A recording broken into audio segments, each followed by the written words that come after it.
Hello everyone, and welcome to your Digital News Brief. I'm Alex Cosgrove. And I'm Giovanni Mio. A company in Connecticut is making a profit off of Ebola.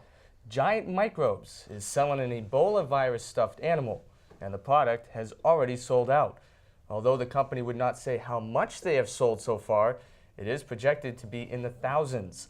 This is not the first time Giant Microbes took advantage of a disease.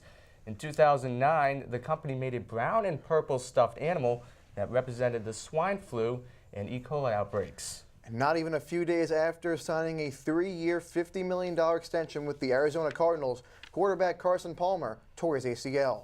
Palmer injured himself this weekend when he stepped out of a blitz and his leg gave out on the turf. The USC alum will be placed on season-ending injured reserve. The last time Palmer tore an ACL was in 2005, 10 days after he signed a $119 million deal with the Cincinnati Bengals. A teenager shot by his cousin in last month's high school shooting has died. 15-year-old Andrew Freiberg is the 5th person to have died from the shooting that occurred at Marysville High School this past October. The shooter, Jalen Freiberg, opened fire in a crowded lunchroom after luring his victims by text message. He died of a self-inflicted gun wound. Chicago White Sox first baseman Jose Abreu and New York Mets starting pitcher Jacob deGrom have been named the MLB Rookies of the Year. Abreu led rookies in home runs, RBIs, hits, and runs scored. He is the first White Sox to win the award since Ozzie Guillen in 1985. deGrom threw 144 strikeouts in 140 innings and started 22 games.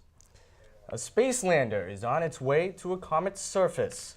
The European Space Agency announced that the Philae lander, sidekick to their Rosetta spaceship, has detached and is on course for Comet 67P. If successful, it will be the first craft to have landed on a comet. ESA officials hope to begin a 3-month experiment that will help scientists learn more about comets and their interaction with solar winds. The NFL Players Association is filing an expedited grievance with the NFL to reinstate Minnesota Vikings running back Adrian Peterson.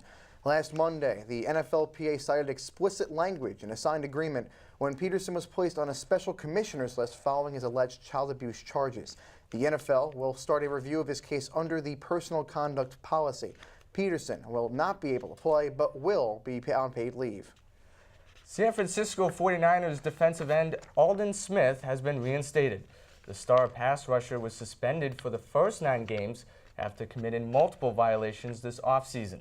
Smith made a false bomb threat at an airport in April and later was convicted for 3 assault weapon charges in July. The 49ers are currently 5-4 so far this season and will face the New York Giants this Sunday. And even though we are weeks away from the start of winter, Jack Frost decided to make an early visit to the Midwest and South. Snow and ice has covered most of the northern states, while freezing temperatures have reached as far as Oklahoma and Texas. The cold snap is expected to hit the East Coast by the end of the week.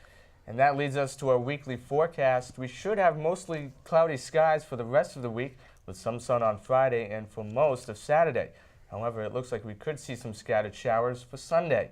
And bundle up because it's going to get cold. Temperatures are going to dip below 50, with weekend highs being in the mid-40s. You know, Alex, sometimes I don't feel bad for NFL players because they make millions of dollars, but I feel really bad for Carson Palmer because he tears his ACL not even days after signing another extension. It's almost like deja vu. It really is. He's had a bad break, and especially with the way the Arizona Cardinals have been playing this year. I mean, I think they'll be fine, though, because I think Drew Stanton is perfect for that type of system, and their defense and running game is, top in the league. Yeah, it certainly has been. Yeah. Well, that's going to do it for this week's Digital News Brief. I'm Alex Cosgrove. And I'm Giovanni Mio. We will see you next week.